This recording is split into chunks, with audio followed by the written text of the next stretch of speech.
बिस्मिल्लाहिर्रहमानिर्रहीम, अस्सलाम वालेकुम। लाइव डॉक्टर शाहिद मसूद के साथ मैं हूँ सुमेरा सलीम। नाज़रीन, आईनी तरमीम के हवाले से अहम पेशरफ्त हुई है, जिसमें खसूसी पार्लिमानी कमेटी का आज इजलास हुआ और उसमें 26वीं आईनी तरमीम के मुसव्वदे पर बातचीत की गई।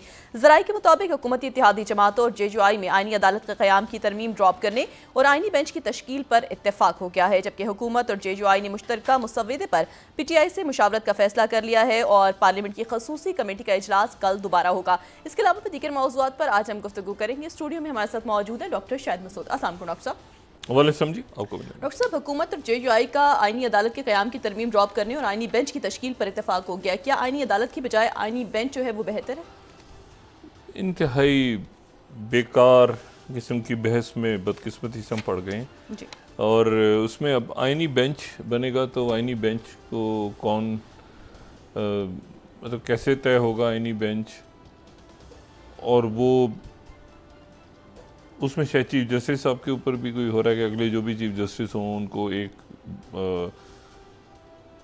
कमीशन होगा जो बहुत से जजेस में से एक जज को चुनेगा। मुझे ये कुछ इस वक्त जो हालात हैं उसमें कुछ इसकी बिल्कुल मंतक समझ में नहीं आ रही, और मैं उसी बात पे अपने रहता हूँ कि इस वक्त सिक्योरिटी के इश्यूज़, इकॉनमी, सोशल अनरेस्ट और ये जो स्टूडेंट्स सड़कों पे हैं, इसे कतई नज़र के ये इल्ज़ाम क्या है क्या नहीं है, बहरहाल एक सोशल अनरेस्ट तो है और ये मुख्तलिफ़ शक्लें लेता है। अभी तो आप ये देखें कि IMF के साथ जो आपके मामलात हैं और बाकी दीगर बहुत सारे इश्यूज़ हैं, तो हम ये अचानक इस वक्त ये पूरी कौम जो है ये इसमें उलझ गई है। कौम तो नहीं उलझी हुई, लेकिन ये कि हमारी ज़ाहिर है एलीट का इशू है। आईनी कितना बेंच बनेगा, क्या होगा, ये एलीट क्लास इसको जो बैठी है वो अपने नज़र से देख रही है।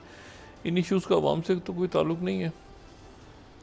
लेकिन जो बड़ी ख़बर इस वक्त आ रही है वो है हमास के सरबराह याहिया सिनवर की शहादत के हवाले से, और उसमें काफ़ी जो अरब मीडिया है और जो इसराइल की फ़ौज है, उनकी मिलिट्री इस्टेब्लिशमेंट है, उसकी जो कोऑर्डिनेशन है, अमेरिकन मीडिया, बाकी मीडिया और उनके जो हुकाम हैं मुख्तलिफ, वो ये बात कर रहे हैं कि याहिया सिनवर जो है वो शहीद हो गए। याहिया सिनवर जो है ये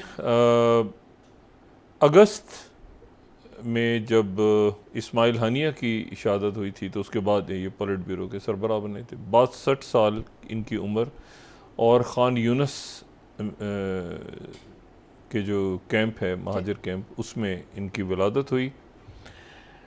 अच्छा, अभी तक हमास की जानिब से जूनियर लेवल पे जो है वो कुछ तस्दीक की गई है इस खबर की, लेकिन यह है कि अरब मीडिया जो है, तकरीबन तमाम मशरिक़ वस्ता का मीडिया, वो ये इसको ज़राए के हवाले से चला रहा है। तो हम भी इसको उसी तरह से इस बात को कहते हैं कि ये अरब मीडिया में ये बात इस वक्त बहुत भरपूर अंदाज में, और उसमें जो अभी तक डिटेल्स हैं बिल्कुल लेटेस्ट, वो ये हैं कि ये जो गज़ा, नॉर्दर्न गज़ा में जो ज़मीनी फ़ौज इसराइल की जब दाखिल हुई, उनका कहना यह है कि एक इमारत में, एक बिल्डिंग में जो है वो लड़ाई हुई और वहाँ पे जो है वो हमास के लोग मौजूद थे, और वो लोग मौजूद थे जिनके साथ कोई इसराइल के यरगमाली नहीं थे। तो 3 लोगों को निशाना बनाया, और उसमें निशाना बनाया या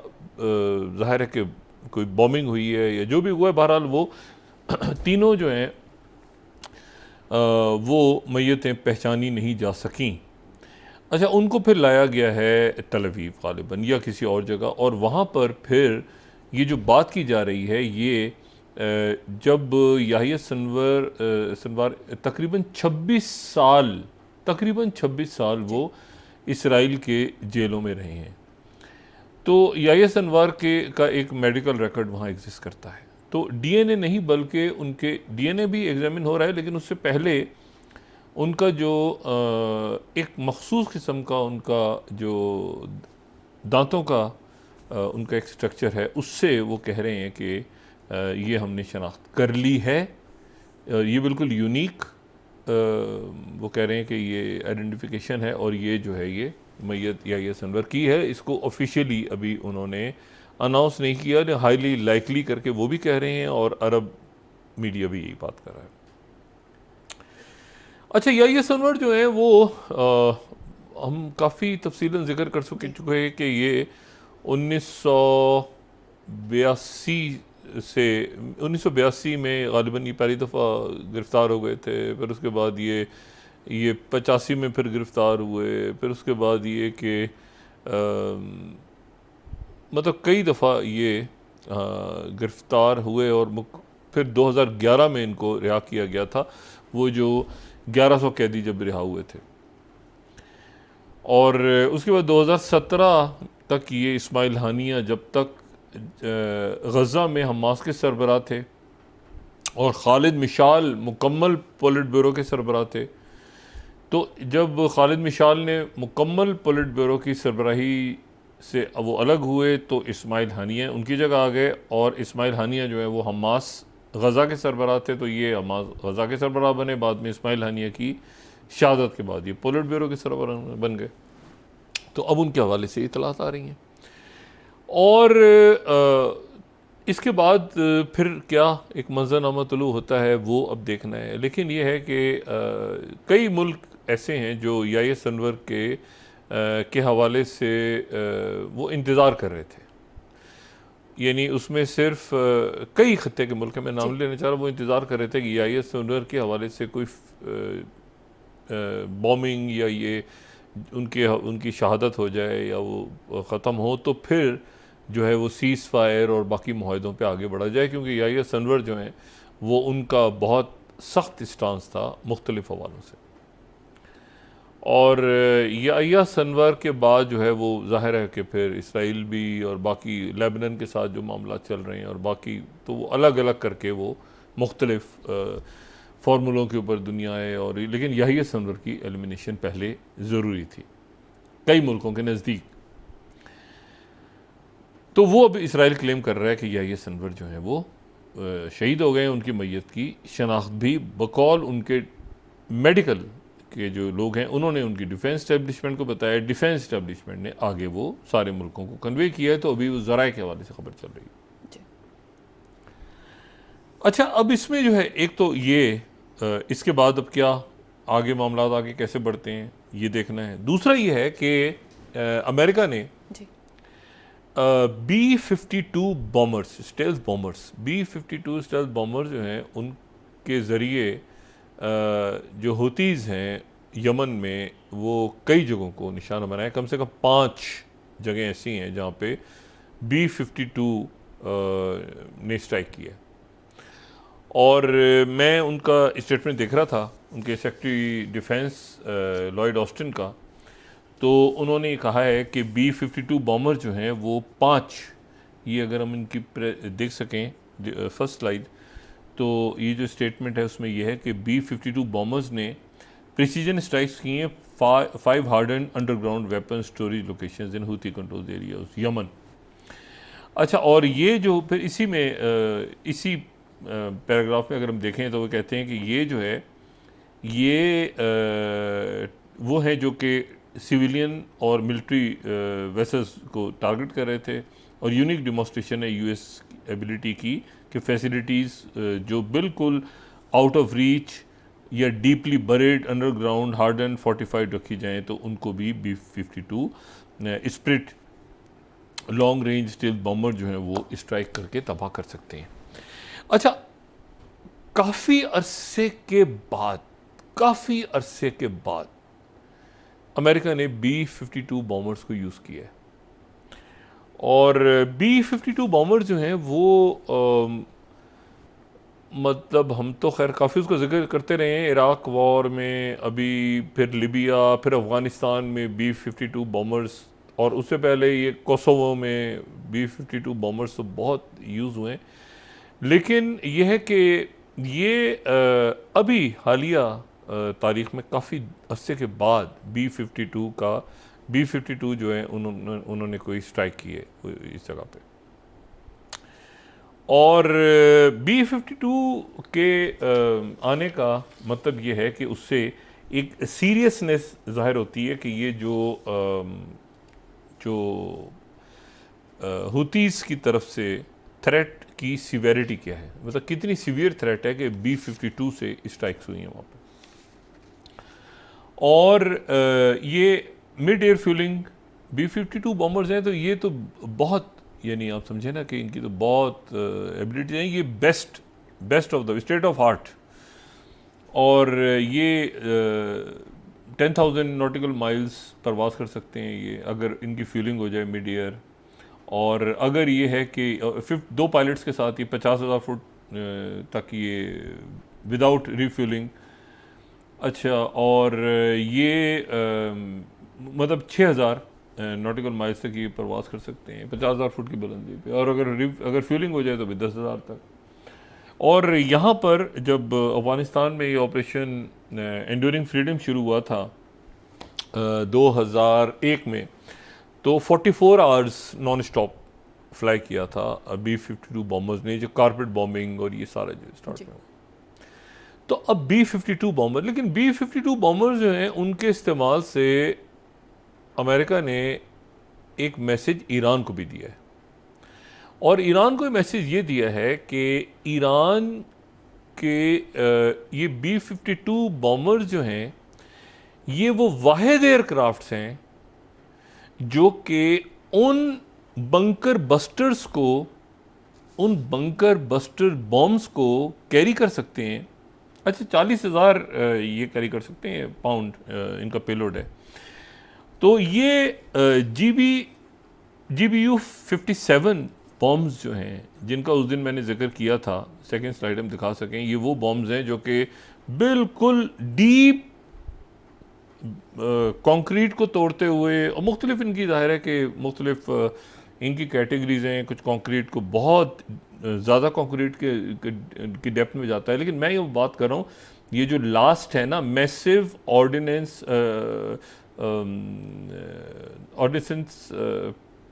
पेनिट्रेटर जो है, जिसको MOP कहते हैं। और ये जो है ये वो बॉम्ब्स हैं जो सिर्फ गालिबन ईरान के न्यूक्लियर जो फैसिलिटीज़ हैं उनको वो टारगेट कर सकते हैं। अच्छा, ये जो MOP हैं ये चूंकि सिर्फ अगर आप ये देखें तो ये B-52 स्प्लिट बॉम्बर्स ही कैरी कर सकते हैं इसको। अगर आप इस तरफ देखें, इसी डायग्राम के एक तरफ देखें, तो ऊपर आपको वो जो एक उकाब की तरह का एक नज़र आ रहा है ब्लू कलर का, वो B-52 बॉम्बर है जिसमें से वो मिसाइल निकल रहा है। ठीक है, वो बॉम्ब निकल रहा है। अगर हम इसको पिक्चर को थोड़ा सा नीचे करेंगे तो वो हम बेहतर देख सकेंगे जी।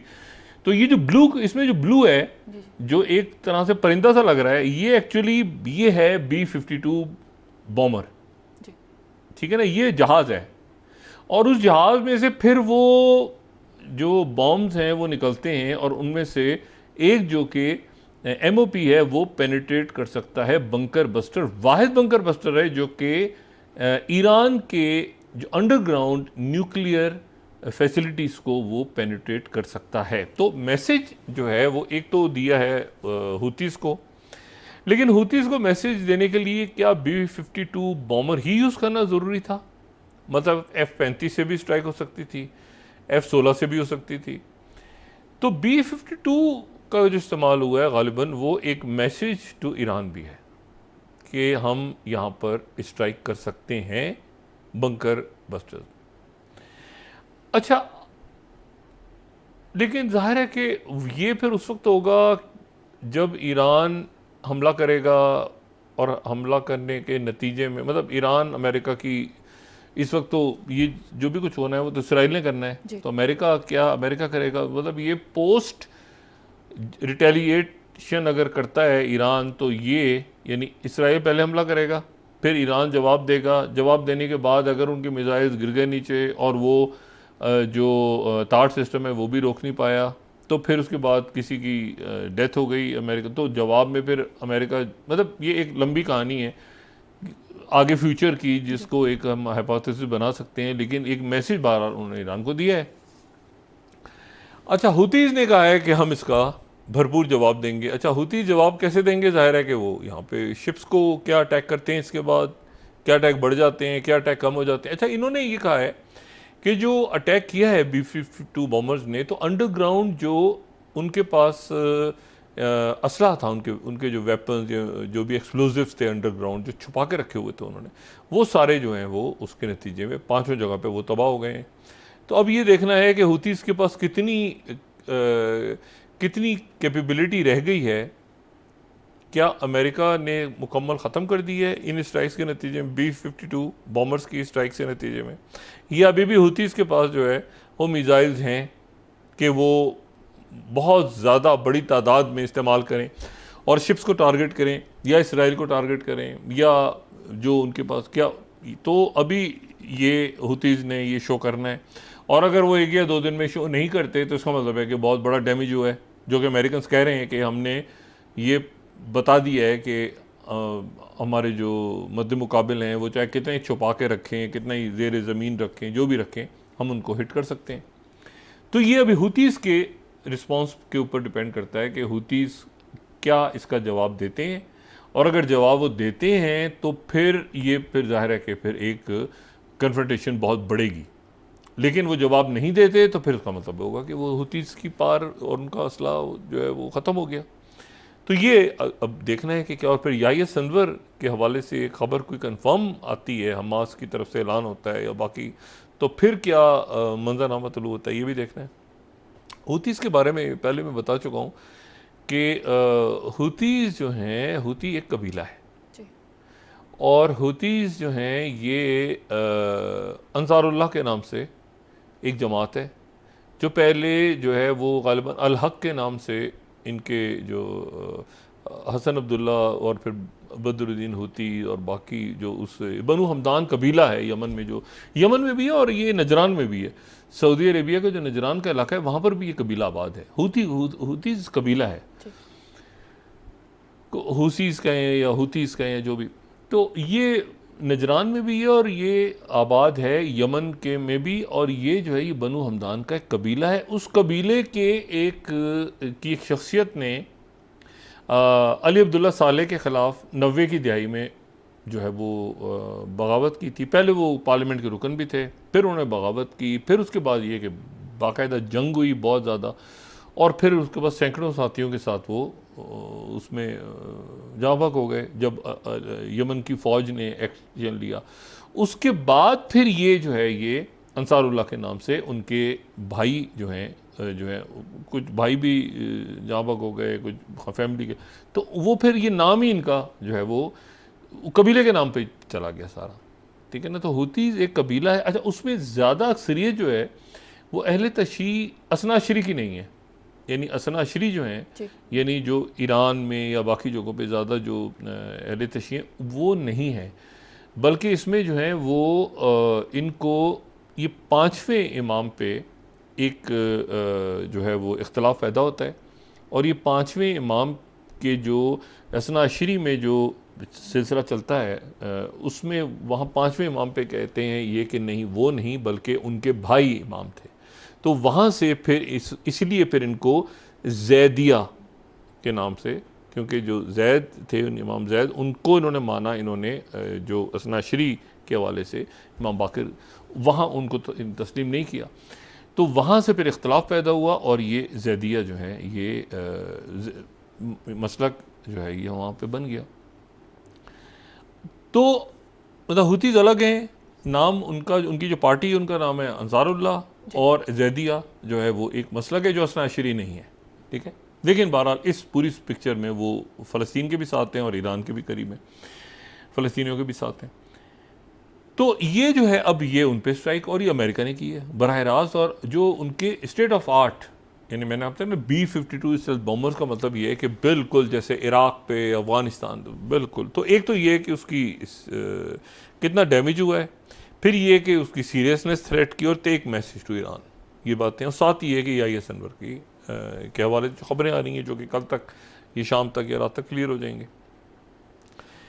फिर उसके बाद जो है वो इसमें एक और जो इम्पोर्टेंट डेवलपमेंट है वो ये है कि ईरान के जो यानी ईरान इस वक्त बहुत ज़्यादा एक तो अलर्ट है, डिले हो गई है काफ़ी ज़्यादा। मतलब लोग ये भी इंतज़ार कर रहे हैं कि 1 अक्टूबर को ईरान ने हमला किया तो आज 17 गुजर गई, तो इसराइल ने ईरान पे हमला क्यों नहीं किया? और अगर हमला इसराइल करता है तो ईरान कहाँ तक जो है वो जवाब देगा? क्योंकि ईरान का ये कहना है कि डिसाइसिव मतलब फैसला कुन एक जवाब होगा जिसके नतीजे में इसराइल जो है वो रहे ना रहे, मतलब वो सैमसन ऑप्शन। अच्छा, अब इसमें यह है कि ये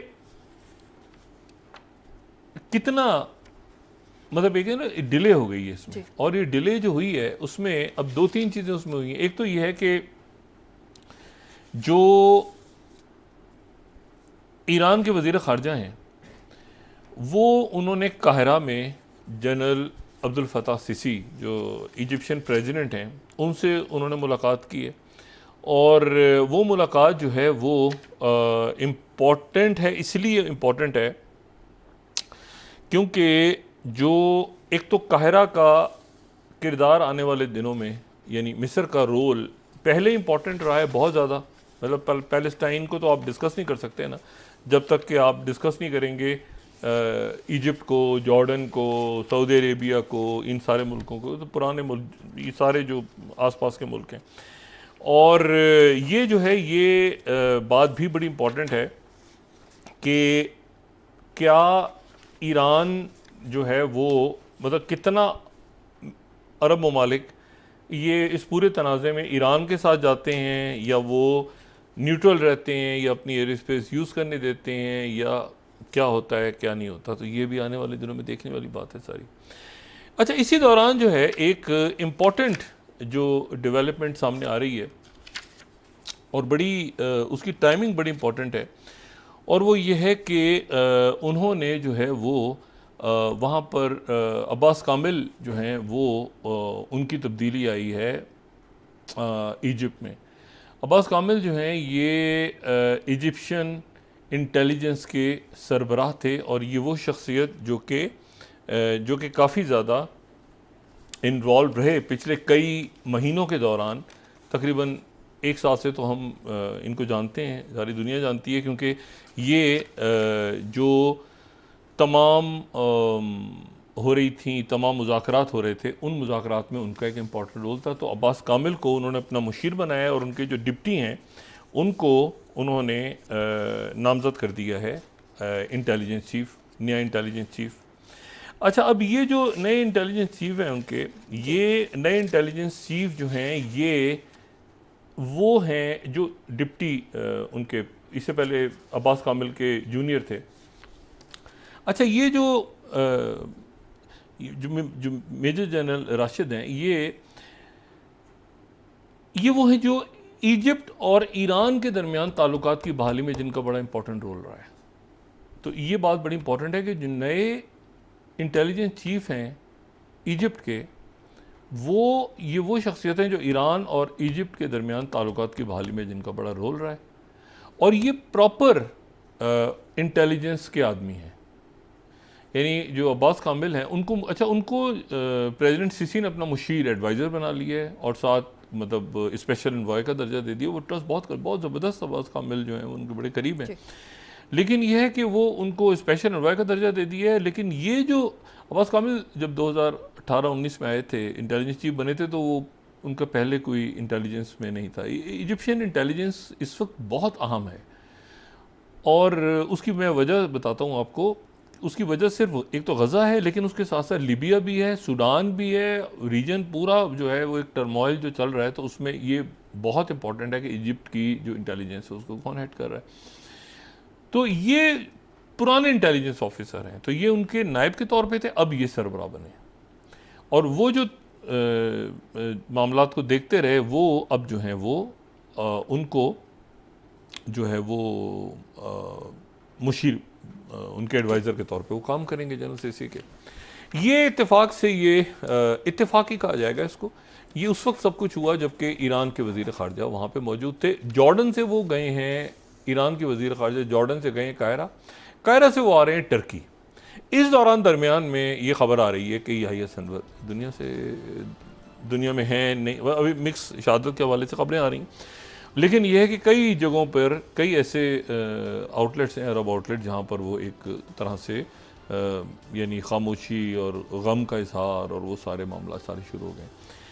सवाल ये है कि क्या अब यहाँ पर अब इस वक्त इसराइल स्ट्राइक करेगा? अब रह गए हैं वही 14-15 दिन, और स्पिल ओवर क्या होगा, और स्ट्राइक करेगा तो कहाँ पे करेगा?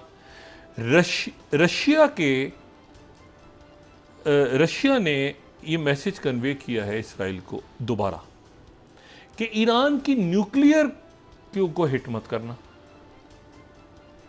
न्यूक्लियर साइट्स को, बल्कि उन्होंने कहा कि न्यूक्लियर साइट्स को हिट करना ये भूल जाओ कि न्यूक्लियर पे हिट करोगे। एग्जैक्ट वर्ड्स ये हैं कि भूल जाओ कि आप जो हो वो ये मैं 7th कोट करता हूँ ताकि एग्जैक्ट वर्ड्स आ जाएं अल अरबिया के। 7th slide, Russia tells Israel not to even consider attacking Iranian nuclear facilities. ठीक है, तो यानी सोचो भी ना, और ये उनके नायब वजीर खारजा ने कहा है, ठीक है, सर्गेई लैवरोव के जो नायब हैं। अच्छा, अब ये उन्होंने कहा कि न्यूक्लियर पे ना करो, तो फिर ऑयल पे तो इसलिए नहीं हो सकता कि पूरे वेस्ट का और पूरे रीजन का जो ऑयल है, देखिए ना, ऑयल पे करके तो अगर आपने फौजी तनसीबात को छोड़ दिया तो जवाब देंगे, वो कह रहे हैं कि हम किसी को ऑयल नहीं यहाँ से जाने देंगे। तो फिर या तो मिलिट्री इंस्टॉलेशन रह गई, जो कि इसराइल कह रहा है कि मिलिट्री इंस्टॉलेशन पे करेंगे, मिलिट्री इंस्टॉलेशन पे करेंगे तो ये जवाब देंगे। क्या ये जवाब देंगे, कितना देंगे, कैसे देंगे? ये कह रहे हैं कि हम जवाब देंगे और डिसाइसिव होगा। तो ये एक सूरत हाल बड़ी इस वक्त पेचीदा बहुत, और ये जो खबरें आ रही हैं ये सिनवर के हवाले से कि मामला अब किस तरफ जा रहे हैं आगे और क्या पॉसिबिलिटीज़ हैं। चंद रोज़ रह गए, 2 हफ्ते से कुछ ज़्यादा रह गया अमेरिकन इलेक्शन में। ब्रेक के बाद डॉक्टर डिस्कस कैमिला हैरिस जो है वो इंटरव्यू देने गई फॉक्स पे और वो बहस हो गई वहाँ पे उनकी, मतलब वो वहाँ पर एक अलग माहौल है ना। अमेरिका इस वक्त इलेक्शन में जा रहा है, तो आप वक्फा लें, उसके बाद में बात करते हैं। नाज़रीन वापस आते हैं एक छोटे से ब्रेक के बाद।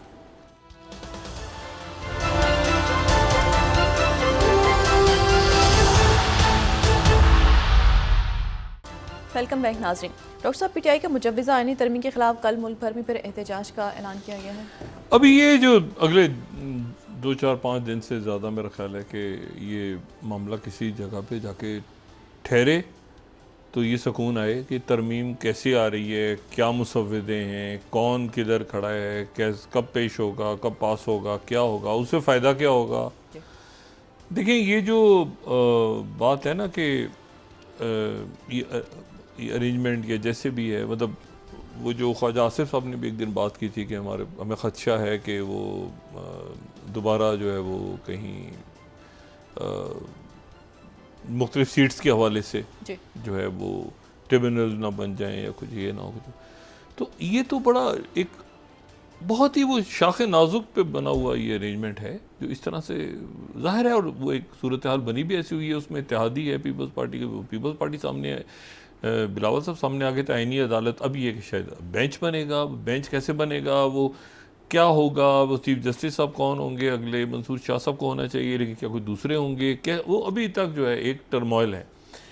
और ये सोशल अनरेस्ट मुख्तलिफ शक्लें लेता है।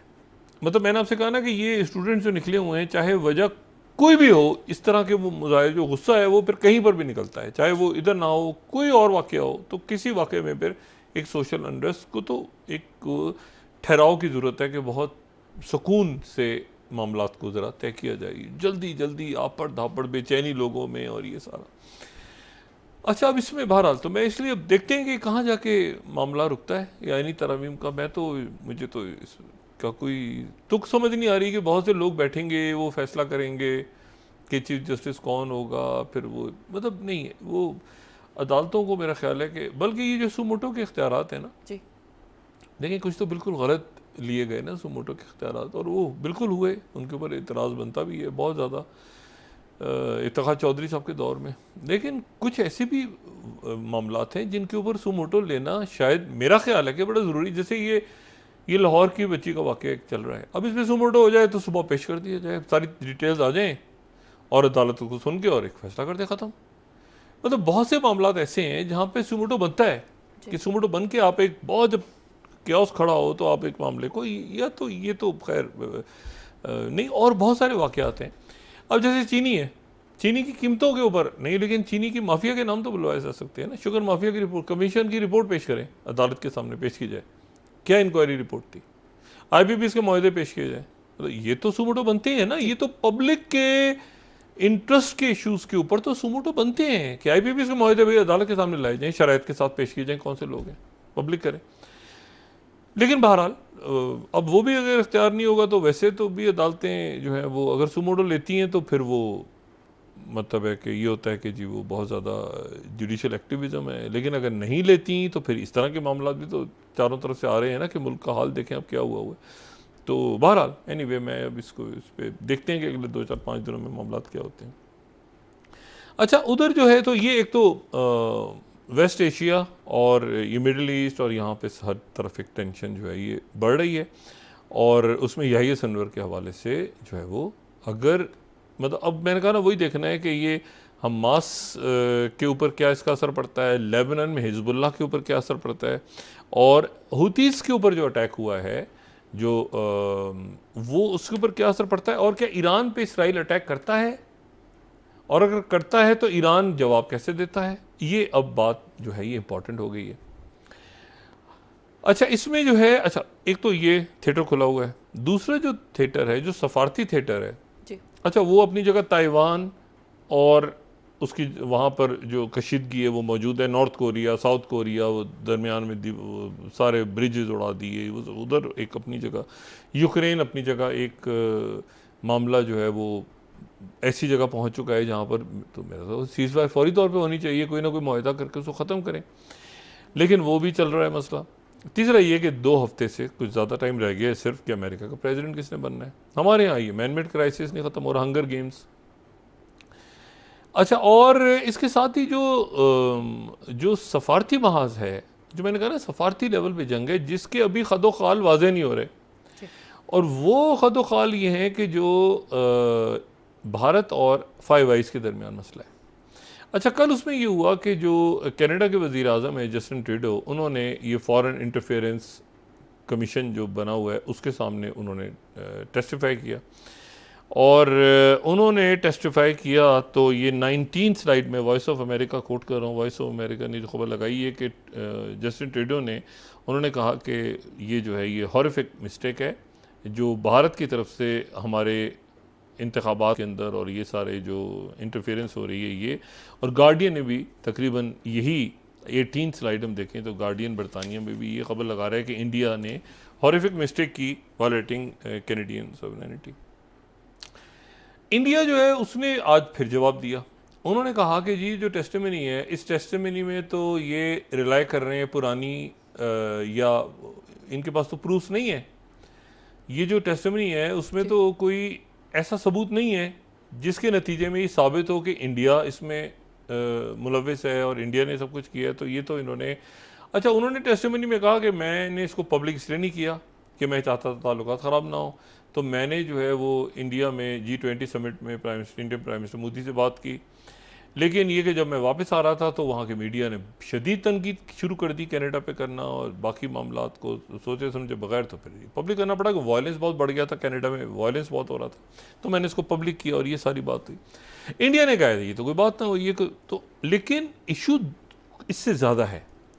इशू ये है कि ये तो एक मामला है ना, इंडिया को ज़ाहिर है उनकी फॉरेन पॉलिसी, लेकिन अब चूंकि इसमें दुनिया आ गई और ये बड़ा एक अजीब सी बात है कि वो उनके अलाए हैं, लेकिन वहाँ पर जो केसेस हैं वो वेस्ट में बन रहे हैं इंडिया पे या प्राइम मिनिस्टर मोदी की टीम पे, जो मैंने पहले कहा था। तो ये इसका कल्मिनेशन कहाँ होगा, क्योंकि उसकी वजह ये है, उसकी वजह ये है कि कनाडा में जो मर्डर हुआ, कनाडा में जो मर्डर हुआ, ठीक है, अब वो मर्डर जो है वो जो हुआ तो वो मर्डर अगर उसमें इंडिया कह रहा है कि हम नहीं थे, अच्छा, और अगर वो नहीं थे तो फिर यहाँ पर जो निकल गुप्ता है जो कि न्यूयॉर्क में अरेस्ट हुआ है, उसको कनाडा की वो जिसको कहना चाहिए सुपारी क्यों दी गई कि वहाँ पर जो है मारना है तुमने, एक और टारगेट भी है और अगले टारगेट भी हैं और उसको एडवांस, वो तो अमेरिका में न्यूयॉर्क, वो तो अमेरिका का जो सिस्टम है वो उसमें इन्वॉल्व है।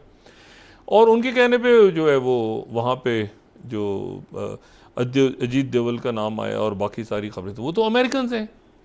तो ये अमेरिकन सॉइल पे एक हुआ है, कनाडा में दूसरा हुआ है। तो कनाडा को वो जिस तरह अमेरिका इंडिया जवाब दे रहा है उस तरह तो अमेरिका को दे नहीं सकता। अमेरिका ने ज़्यादा, अगर आप देखें मजमूई तौर पे, तो अमेरिका ने ज़्यादा सख्त एलिगेशंस लगा के बंदे को अरेस्ट कर लिया है, निकल गुप्ता को, और वो वहाँ पे उसका ट्रायल भी शुरू हो गया है। ये सूरत हाल कनाडा में तो नहीं है। कनाडा में तो अभी सफारतकार निकाल दी है, उधर निकाल दी, उधर ज़्यादा तो अमेरिका में हो रही है। तो इंडिया का ये देखना है कि अच्छा जो अमेरिका में हो रही है तहकीकात, उन्होंने उसको कनाडा से जोड़ा हुआ है। अगर कनाडा ने इल्ज़ाम लगाया है फ़र्ज़ करें, तो फिर ये जो निकल गुप्ता है, ये इसको वीडियो कौन सी दिखाई गई थी? इसको तो वीडियो दिखाई गई थी जो निजर पन्नू का जो दे रहे थे कि उनको कत्ल करें, तो वो तो निजर की वीडियो दिखा रहे थे कि ये गाड़ी के अंदर फायरिंग से। तो ये इंटरकनेक्टेड हैं सारे। अब इंडिया की तरफ से ये बात हुई है कि जी उन्होंने अपनी टेस्टिमनी, अच्छा बात वो इंडिया, देखिए ये बड़े लोग सफ़र कर रहे हैं दरमियान में, ठीक है ना, स्टूडेंट्स हैं, ट्रेड है, मतलब एक दुनिया में, तो ये, और फिर दूसरी बात ये कि जो ब्लॉक्स दुनिया में बनने जा रहे हैं उसमें ये बात बड़ी ऑड लगती है कि फाइव आइज़ और इंडिया, मतलब कुछ उसमें कुछ समझ नहीं आता। तो क्वाड भी है उसमें, देखिए ना, और बहुत से, तो उसमें जो है वो ये अमेरिका ने उनके वो CC1 को उन्होंने कहा हमने अरेस्ट कर लिया है, तो अगर वो नहीं थे तो CC1 को अरेस्ट क्यों किया है? तो ये भी एक डेवलपिंग स्टोरी है जो देखना है कि ये जाके ये डिप्लोमेटिक लेवल पे ये कोई जंग तो नहीं हो रही ना, लेकिन सफारती महाज पे जंग ही है भाई। जंग है ना, अगर आप वीज़े ख़त्म हो रहे हैं, डिप्लोमेट्स को निकाला जा रहा है, हाई कमिश्नर को निकाला जा रहा है, बल्कि ये कहा जा रहा है कि हाई कमिश्नर खुद इन्वॉल्व था, तो ये तो बहुत खौफनाक बात है। तो इसमें भी, इसका भी कोई एक कल्मिनेटिंग पॉइंट होगा, वो क्या होगा वो अभी देखना है हमने। फिर उसके बाद जो तीसरा मामला है वो हसीना वाजिद। अच्छा, हसीना वाजिद जो हैं उनको वहाँ पे जो उनका जो ट्रिब्यूनल है, उन्होंने उनको वारंट निकाल दिया, उन्होंने गिरफ्तार करके पेश किया जाए यहाँ पे, वो इंडिया में। तो फॉरेन ऑफिस ने इंडिया के जवाब उससे पूछा गया कि जी आप बांग्लादेश को देंगे नहीं देंगे? बांग्लादेश कह रहे हैं हम हर सूरत में लेंगे। वो एक तलखी, हसीना वाजिद को क्या करना है। फिर वो जो बहुत से वो जो जहाज़ एक ही दिन में बहुत सारे जहाज़ों को थ्रेट्स आई, और वो इंडियन हुकाम ने कांटेक्ट किया कि भाई ये एक्स पे या ट्विटर पे कहाँ से ओरिजिनेट, कहाँ से हुई हैं थ्रेट्स, तो ज़्यादातर वेस्टर्न कंट्री से हुई। मैंने आपसे कहा ना, अगर शिकागो के पास जाके जहाज़ डाइवर्ट हो रहा है तो वो तो वहीं पर, लेकिन वो देखिए ना, बड़ा मुनज़्ज़म कोई तरीका होगा ना कि वो जहाज़ के अंदर एक मैसेज आ रहा है, या उस स्पेशल फ़्लाइट के हवाले से एक मैसेज आ रहा है कंट्रोल टावर को, और एक सीरियस मैसेज है, तो वो ये तो बड़ी अजीब सी बात हो गई। ये तो फिर पूरी दुनिया की जो एविएशन है वही इसमें देखें ना, ये इसको अगर आप इसमें एयर इंडिया की या इंडियन फ़्लाइट्स को अलग भी कर दें, तो ये बात कितनी अजीब सी है कि एक पैसेंजर फ़्लाइट जा रही हो, 200, 250, 300 पैसेंजर्स उसमें, सब किसी कोई रिकॉर्ड ले सको, इंडिया की है, किसी को 250-300 उसमें मुसाफिर हों, और दरमियान में अचानक एक मैसेज आएगा जहाज़ में तो बॉम्ब है। देखिए ना, एक सिंगापुर के वो फाइटर्स ने एस्कॉर्ट किया, एक वो उतार के वो वाया भटंडा पता नहीं कोने में जाके आर्कटिक के पास चुका है, नॉर्थ पोल पे नहीं उतार दिया। ओ भाई, ये अजीब सा मामला है। ये बड़ी एविएशन कैसे, मतलब इसकी डिटेल्स जो है ना वो भी बड़ी अजीब है। मतलब मैंने काफ़ी लोगों से पूछा तो समझ कि भाई अगर वो आया है थ्रेड्स और एक ही साथ थ्रेड्स ओरिजिनेट हो रही हैं, तो वो थ्रेड जो है उनका कोई आज की दुनिया में, मतलब उनका कोई सर पैर तो होना चाहिए ना, कि वो मतलब किसी ने ट्वीट कर दिया तो वो थ्रेट हो गई, या किसी ने ईमेल किया तो ईमेल अगर किया किसी ने, तो वहाँ तक पहुँचना क्या कोई बहुत दुश्वार काम है कोई, या ये कि वो हैक हो गया वो सिस्टम, वो भी नहीं हुआ। तो ये इसकी भी डिटेल्स मेरा ख्याल है सामने आना ज़रूरी है कि एक ही दिन में या 24-48 घंटों में, मैंने कहा रिगार्डलेस कि इंडिया का प्लेन था, किसी मुल्क का भी होता, तो ये कितनी खौफनाक बात है कि आप सोचें कि किसी भी मुल्क का जहाज़ है मुसाफिर त्यारा और वो फ़ज़ा में है और अचानक उसे पायलट कहता है कि जी जहाज़ में बम रखा हुआ है यहाँ पर और ये अभी फट जाएगा और इतनी सीरियस थ्रेट है कि वो इमरजेंसी लैंडिंग हो रही है, ये डाइवर्जन हो रही है। तो ये कि वो जाहिर है कि कंट्रोल टावर को भी तो बताया होगा ना शिकागो में कि हम यहाँ लैंड नहीं कर सकते, उन्होंने कहा कोई दूर ले जाओ यहाँ से। तो मतलब ये बड़ी एक अजीब सी बात है। और सिंगापुर के वो F-15 तैयारे जो हैं वो एस्कॉर्ट कर रहे हैं। तो पूरी एविएशन के लिए मैंने कहा ना इससे हटके कि ये एयर इंडिया, तो पहले तो इंडियन हुकाम इसकी तहकीकात करें, फिर इसमें मेरा ख्याल से कि दुनिया भर की एविएशन को भी देखना चाहिए ये क्या कैसे हुआ है, कैसे पॉसिबल है। और ये उसी दिन जहाज़ कनाडा में उतर रहे हैं। तो ये कुछ बड़ी बड़ी अजीब सी एक वाक़यात हैं जो रुनमा हो रहे हैं।